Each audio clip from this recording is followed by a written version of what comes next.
Hello guys, j'espère que vous allez bien. De mon côté, c'est la grande forme.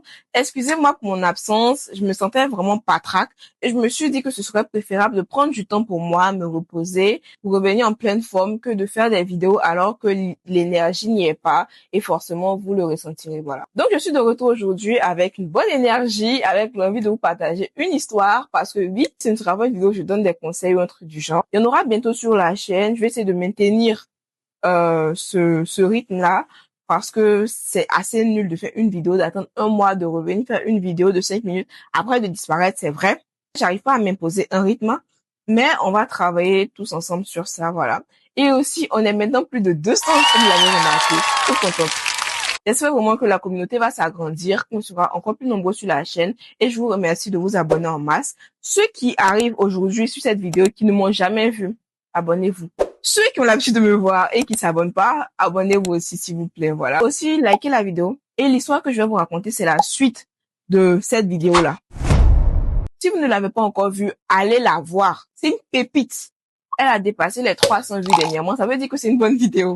Quoi qu'il en soit, il y avait 3 histoires dans ce livre-là. Celle de Hindu, celle de Ramla et celle de Safira.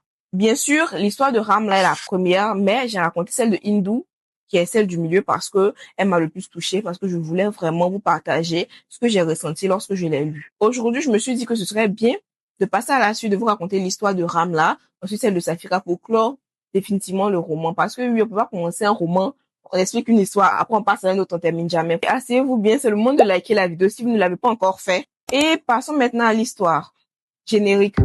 Salut toi, bienvenue dans le monde de Eunice.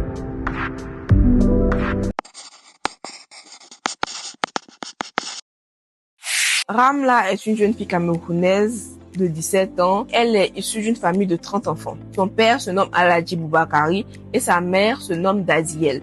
Son père a des frères et sœurs et c'est une famille vraiment très liée, de telle sorte que moi, en tant que fille, mon oncle peut décider de qui je vais épouser et mon père ne peut pas s'y opposer. C'est ce genre d'ambiance qui règne là-bas. Les hommes ont le monopole décisionnaire. S'il te plaît, c'est pas un coup de droit. Les hommes ont le monopole de la prise de décision. Les femmes sont quant à elles des sujets, elles n'ont pas le droit de s'opposer aux décisions que les hommes prennent dans la famille. Et donc Ramla, c'est la seule fille de sa mère qui aime les études. Elle est en terminale scientifique. Elle veut poursuivre ses études afin de devenir pharmacienne. Pendant que ses sœurs, ses cousines, ses tantes, toutes les femmes de la famille en gros, parlent de se marier, avoir un époux riche, qui saura t'entretenir, qui saura te donner tout ce que ton cœur désire. Ramla, elle a un seul rêve, c'est de devenir pharmacienne, d'être une femme indépendante et pas de se marier. En effet, il y a de coutume dans leur région, dans leur communauté, que lorsque un jeune homme ou une jeune femme va à l'école et que il ou elle a de mauvaises notes, cette personne aura tendance à abandonner les cours. Si l'enseignant a crié sur elle, elle va abandonner les cours. Donc, ce qui se passe, c'est que les pères, étant très riches, étant de grands commerçants et en fait de nombreux enfants, ils n'ont pas le temps de suivre leurs enfants. Ils les confient à un de leurs employés qui est chargé de les inscrire à l'école, d'acheter les fournitures. Il doit suivre leur enseignement, mais il ne suit même pas en profondeur. Il les inscrit, il achète les fournitures. Si tu veux partir, tu t'en vas. Si tu veux pas partir, tu restes à la maison. Ce qui fait qu'un bon nombre d'entre eux abandonnent. Les hommes, quand ils abandonnent, les petits garçons plutôt, ils vont aider leur père au magasin. Ce sont des commerçants de nature. Et les jeunes filles, elles restent à la maison pour lire le Coran, s'apprêter à être mariées. Mais Ramla, elle est différente. Et ça, vous l'avez remarqué, elle ne veut pas se marier jeune, elle veut poursuivre ses études. Plusieurs fois, des hommes sont venus à sa rencontre pour lui dire « Ramla, je vais t'épouser, j'irai voir ton père. » Et elle leur dit « Non, attends un peu, attends que je finisse mes études. » Il lui dit non, tu te fous de moi, je peux pas attendre si longtemps. Je veux une femme maintenant. Elle aura tendance à dire, s'il te plaît, patiente un peu, faut que je finisse mes études. Et ensuite, il dit, tu m'aimes pas, c'est ça. Et elle dit, non, en fait, c'est pas que je t'aime pas. C'est juste que je veux finir mes études. Bien sûr que je t'aime et tout ça. Et elles se sont obligées de dire, je t'aime aussi. Parce que dans leur coutume, c'est impoli, c'est même mal élevé de conduire un homme de cette manière, de lui dire, je ne t'aime pas. C'est donc que je ne t'aime pas, je te connais pas. Lâche-moi, tu vois. Il faut pas dire non de cette façon à un homme, il faut accepter, mais si tu veux pas de lui, il faut trouver la manière pour ne pas le frustrer, parce qu'on ne doit pas blesser un homme dans leur coutume. Je pense que si j'étais là-bas, moi on aurait dit que je suis très mal élevée. D'ailleurs, je vous pose la question, est-ce que à la place de Ramla, vous auriez parler de cette manière aussi douce, aussi attentionnée pour ne pas le froisser. Revenons à notre histoire. Et donc Ramla s'efforce de ne pas les froisser, mais de les éconduire de manière à ce que ça reste très très respectueux. Sa mère se plaint beaucoup, elle lui dit, mais Ramla, tout le temps, toi tu refuses des hommes. Tu as refusé tous, les plus riches, les plus pauvres. Tu as refusé tout le monde. Et je ne sais pas qu'est-ce que tu vas devenir. Franchement, ma fille, tu vas me rendre folle. Mis à part Ramla, il y a aussi son grand frère Amadou, même père même bien sûr, qui n'a pas voulu abandonner les études. Il est même arrivé à l'université. Son père a essayé plusieurs fois de le convaincre d'abandonner les études en lui disant, mais voilà, viens, il y a le commerce familial qui est là, il y a l'entreprise et tout. Et il dit non, voilà, moi je vais continuer. Donc son père se dit, bon, peut-être qu'il va devenir un érudit ou bien un fonctionnaire, peu importe. Ainsi, Ramla, dans son quotidien de je vais à l'école, je refuse les hommes, elle dit même qu'il y a peu de choses qui l'intéressent. Néanmoins, contre toute attente, Ramla accepte une demande en mariage. Je sais qu'on est tous heureux parce qu'on veut le bonheur de Ramla, bien sûr. Elle accepte une demande en mariage et c'est celle d'Aminou, l'ami de son frère, qui est étudiant aussi en télécommunication en Tunisie. Il étudie à l'étranger et il est venu voir son ami. Il a vu que son ami avait une très belle sœur et il a décidé de demander sa main. Ramla, quant à elle, avait l'habitude de discuter avec Aminou. Elle appréciait beaucoup et elle avait un rêve. Celui d'épouser Aminou puisqu'elle l'aime, puisqu'elle l'apprécie. Elle a eu le temps d'apprendre à le connaître à travers ses rencontres. Donc, elle s'est dit, j'accepte le mariage d'Aminou parce que je l'aime, bien sûr. Mais aussi, si on se marie, on ira vivre en Tunisie. Là-bas, je deviendrai docteur en pharmacie. Il va poursuivre ses études de télécommunication. C'est le rêve, en fait. Puisque Aminou est assez ouvert d'esprit. Il ne va pas vouloir que j'abandonne les études parce que je suis mariée. Et donc, voilà, je gagne le change. Je suis contente. Enfin, bien sûr, la mère de Ramla est contente parce que Ramla a enfin accepté une demande en mariage. Son père aussi accepte. Tout le monde est content. Mais il y a une mauvaise nouvelle qui va venir assombrir les jours heureux de Ramla. Oncle Ayatou étant bien sûr l'homme le plus riche de la famille, tous ses frères le respectent. Il est beaucoup considéré et donc lorsqu'il dit quelque chose, on aura du mal à changer. On ne peut pas changer même d'ailleurs. Un jour, Ayatou vient voir Aladji Boubakari, le père de Ramla, et lui dit, en fait, j'ai donné la main de Ramla à notre plus grand partenaire d'affaires, au nom de tambour, Aladji Issa, qui est vraiment un homme politique très riche, qui est notre fournisseur et tout ça. Donc, il a demandé la main de Ramla, qu'il a vu lors du défilé scolaire de la jeunesse, et il s'est dit, celle-là, je veux qu'elle soit mon épouse. Bien sûr, vous imaginez, Aladji Issa, Aminou étudiant, il y a un problème. Le père de Ramla, il est très content, il remercie même son frère, vraiment, merci beaucoup. Grâce à toi, ma fille va se marier avec Aladji Issa, l'homme le plus riche de la ville. C'est pas rien, vraiment merci. Il informe la mère de Ramla pour qu'elle dise à sa fille que son rêve d'épouser Aminou, ça va tomber à l'eau. Ramla, ayant remarqué un soir que sa mère était vraiment très contrariée, très calme, a senti qu'il y avait un problème. Elle n'a quand même pas demandé à sa mère ce qui se passait. Elle a laissé les choses se tasser. Lorsqu'elle dormait, sa mère la réveille et lui dit, désolée, tu vas pas épouser Aminou, tu vas épouser Aladji Issa. Ramla, elle est choquée. Elle se dit, mais c'est pas possible, il a déjà accepté. Sa mère lui explique que non, ce sera pas possible. Voilà, en plus, je sais que tu vas beaucoup l'aimer parce que c'est un homme très riche. Grâce à toi aussi, mes rivales auront honte parce que ma fille va se marier avec l'homme le plus riche de la vie. C'est vraiment un honneur pour moi. Elle lui fait comprendre que tu n'as pas le choix. Ramla essaie de poser résistance. On lui dit non. Non. Tu l'épouses ou tu l'épouses. Il n'y a pas de compromis en fait. Elle pleure, elle s'endort. Plusieurs jours après, son oncle Ayatou l'appelle, la fait venir dans le salon de son père et lui dit, futur époux, il est venu te rencontrer pour que vous discutiez. Elle se recroqueville dans le creux du salon sur un tapis. Elle garde la tête baissée parce que je voulais pas le voir. Le monsieur parle, il est vraiment très fier. Il parle d'elle comme un objet de valeur qu'il vient d'acquérir. Il dit même, ah oui, je suis instruit, je pourrais même partir avec toi en Europe, te présenter à des personnes parce que je suis instruit, tu pourras discuter et tout ça. Vraiment, c'est très bien, le mariage se fera pendant les grandes vacances. J'aurais aimé que ce soit plus tôt, mais j'ai compris que tu voulais avoir le bac et je suis très fière que tu sois intéressé par les études. Il parle. Il ne parle que de lui, se vante. Il a parlé pendant plusieurs heures. Bien sûr, vous imaginez bien comment ce genre de personne est. Et donc, Ramla ne dit rien. Plusieurs jours passent encore et c'est là que le père de Ramla, n'aimant pas manquer à sa parole, informe le père d'Aminou que le mariage entre Ramla et Aminou n'aura pas lieu. Et il dit, tu ne pourras pas épouser ma fille, mais tu peux choisir parmi mes nombreuses autres filles. Il y a Zetouna, aussi Jamila qui est là, qui est bien. Ce sont ses sœurs, même père, même mère. Mais si tu veux pas aussi, il y a les filles de ses marâtres. Il y a aussi ses cousines. Il y a beaucoup de filles. Il y a beaucoup de filles dans la famille. Choisis. sers-toi, fais-toi plaisir. En fait, ça, c'est comme, tu vas au marché, ta vendeuse de tomates préférée n'est pas là, tu vas chez notre vendeuse de tomates. De toute façon, du moment où les tomates sont pas pourries, ce sont des tomates. Je pense que c'est comme ça qu'ils ont vu les choses. Sinon, c'est pas possible. Je veux épouser telle personne. Tu me dis non, tu peux pas l'épouser, mais tu peux avoir sa sœur. Hein? Bien sûr, Aminou refuse. Il dit non, c'est Ramla que je veux. Il insiste pour parler à ce monsieur pour essayer de lui convaincre. Il vient chaque fois avec Amadou attendre leur père devant sa porte pour essayer de lui parler. Et le monsieur, il commence à être exaspéré. Il leur dit, mais en fait, vous êtes malade. Et il insulte même son fils. Il dit, mais toi, franchement, tu es un bon à rien, tu es un petit insolent. Je vous ai dit que Aminou n'aura pas la main de Ramla. C'est pas en vous comportant comme ça que je vais changer d'avis. Voilà. Je ne changerai pas d'avis. Qu'il s'y fasse. Le petit, il est vraiment amoureux. Donc, il manifeste avec Amadou, d'autres jeunes de la ville en disant, oui, ce n'est pas bien que des vieillards viennent nous voler, nos fiancés à nous les jeunes. Donc là, il y a tout énervé. Lui, il n'a pas supporté ça du tout. Décide de faire arrêter son propre neveu, Aminou et tout ça, et on les enferme pour calmer cette manifestation-là. Ensuite, il a convoqué la mère de Ramla, Ramla elle-même. Il parle à Ramla, il dit, mais c'est quoi cette histoire-là?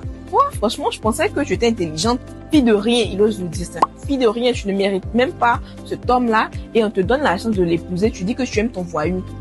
Comment oses-tu? Ils l'ont bien insulté, même sa mère l'a insulté aussi. On lui parle, on lui fait comprendre qu'elle n'a pas le choix, qu'elle doit se ressaisir. Ou alors, elle doit se ressaisir. Elle n'a pas le choix. Ramla va se marier avec un homme polygame. Sa mère même lui a annoncé ça. Son oncle lui dit, voilà, calme-toi, ton mariage va bien se passer. D'ailleurs, même je vais t'offrir tous les meubles de ta future maison. Pour ne pas que ta rivale passe malin sur toi, pour lui montrer que tu as une famille derrière toi et tout. Donc, je vais envoyer mon employé, il va te montrer un catalogue, tu vas choisir. Elle avait des rêves qui vont tous partir en fumée puisqu'elle ne pourra pas poursuivre ses études pour devenir pharmacienne. Elle a perdu l'amour de sa vie parce que lui, Aminou, après tout ce qui s'est passé là, il a commencé à faire une grosse dépression. Il mangeait plus, se lavait plus. Et son papa s'inquiétait pour lui. Il l'a fait retourner en Tunisie pour l'éloigner de toute cette ambiance-là. Elle réfléchit, elle ne mange pas, elle ne dort pas bien, elle maigrit à vue d'œil. Elle n'est vraiment pas du tout bien dans sa peau. Les jours passent, la date du mariage est fixée. Après les résultats du bac. Elle va se marier le même jour que sa sœur Hindou. Les résultats du bac sortent, elle apprend qu'elle a eu le bac. Elle n'était même pas enthousiaste. Elle est allée passer le bac sans conviction aucune parce qu'elle voyait même plus l'intérêt de tout ça.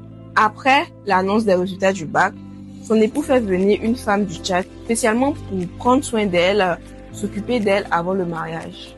Et je pense qu'elle les aurait apprécié si ce mariage était avec un homme qu'elle aimait. Bien sûr, tu te maries avec un homme de 50 ans parce que oui, le monsieur il a 50 ans, tu n'as que 17 ans. Tu peux pas être heureuse qu'on te masse tout ça pour lui plaire. Beaucoup de personnes sont contentes pour elle. Elles disent oui, tu as la chance de te marier avec un homme qui a de l'argent, l'homme le plus riche de la ville. Et le monsieur il a mis la main à la poche pour qu'elle soit heureuse, mais ça ne prenait pas. Elle était toujours triste.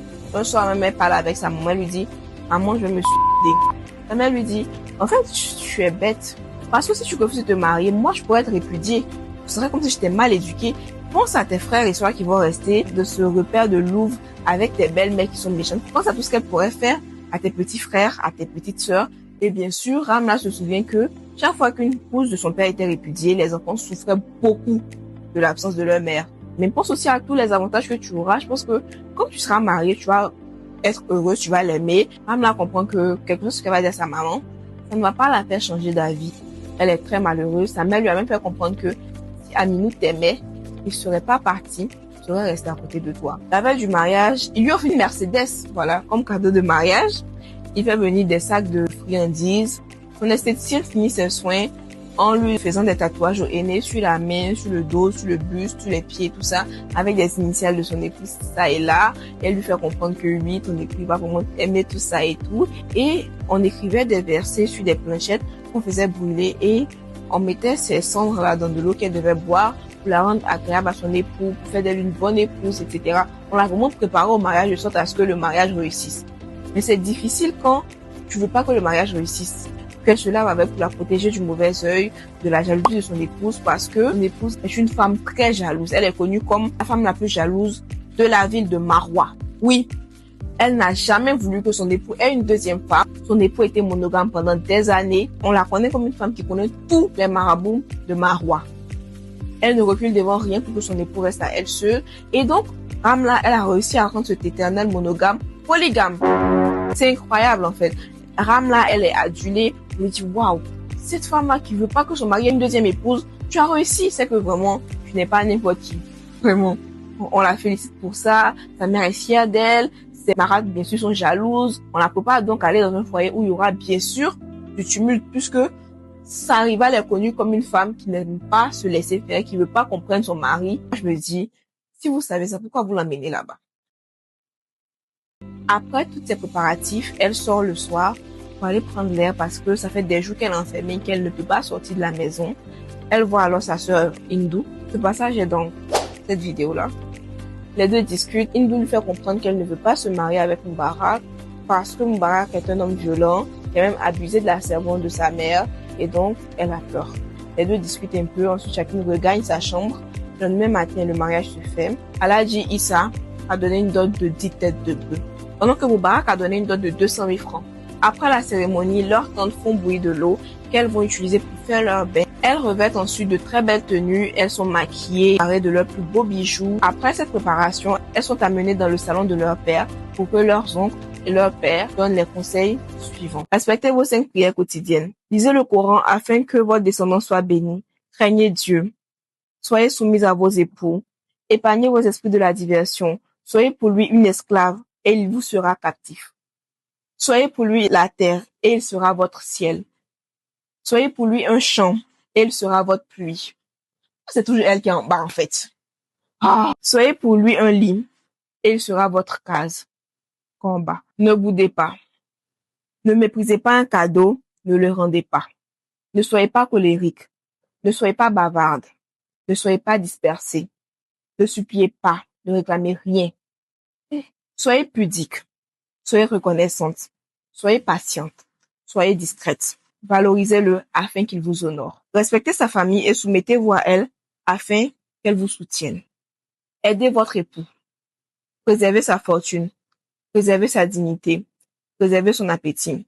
Qu'il ne s'affame jamais à cause de votre paresse, de votre mauvaise humeur ou encore à cause de votre mauvaise cuisine. Épargnez sa vue, son ouïe, son odorat. Que jamais ses yeux ne soient confrontés à ce qui est sale dans votre nourriture ou dans votre maison. Que jamais ses oreilles n'entendent d'obscénités ou d'insultes provenant de votre bouche. Que jamais son nez ne sente ce qui pue de votre corps ou de votre maison. Qu'il ne hume que parfum et encens. Que jamais vos parents ne sachent ce qui est désagréable dans votre foyer. Gardez secret vos conflits conjugaux. Ne cultivez pas l'aversion entre vos deux familles, car vous vous réconcilierez, alors que la haine que vous sèmerez perdurera. À partir de maintenant, vous appartenez chacune à votre époux et lui devez une soumission totale, instaurée par Allah.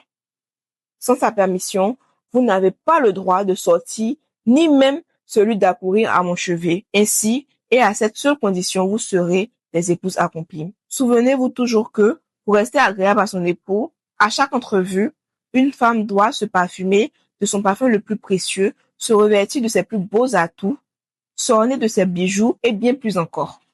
Le paradis d'une femme se trouve au pied de son époux. Oui, je sais que ces conseils sont très révoltants. Donnez vos avis en commentaire. Quand j'ai lu ça, j'étais choquée. Je me suis dit, en fait, elle a le droit de faire quoi? Juste d'être une esclave. Elle prépare, elle s'apprête pour faire crac-crac, elle prépare, s'apprête. C'est tout, elle doit rien faire d'autre. Elle doit être une esclave, point. Elle n'a aucun droit, elle n'a que des devoirs, son mari a tous les droits. C'est dommage, en fait, ça prouve à quel point la relation entre l'époux et l'épouse dans cette culture est déséquilibrée. La femme, elle a toutes les charges qui font que sa balance est comme ça, et l'homme, il n'a rien. Franchement, c'est comme ça. Ça met bien sûr la femme dans une position de faiblesse, et ça prouve à quel point elle est considérée comme un homme chez rien de plus. N'hésitez pas à mettre vos avis en commentaire. Oui, l'histoire de Ramla est finie parce qu'elle se termine juste au moment où elle est accompagnée chez son époux. Des personnes sortent pour la saluer en voiture. Oui, la nouvelle coqueluche de Marwa, accompagnée dans la concession de son époux. Arrivée là-bas, elle rencontre sa rivale, Safira. Elle sent que Safira a un regard lousuel, la dévisage, la regarde vraiment mal. Malgré qu'on donne des conseils comme quoi elle doit se confier à Safira, elle sent quand même certaine animosité. Elle a entendu dire que Safira n'était pas du tout contente à l'idée d'avoir une coépouse.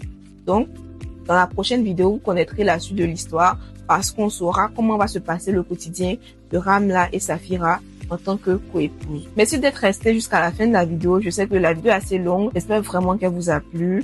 N'hésitez pas à mettre des petits pouces, à vous abonner aussi, activer la cloche de notification, chose que j'ai oublié de préciser au début. Et mettez vos avis en commentaire. Dites-moi tout ce que vous avez pensé de ma vidéo, si elle vous a plu, si elle ne vous a pas plu, qu'est-ce que vous pensez de cette coutume-là. C'est un peu révoltant. À la prochaine, portez-vous bien.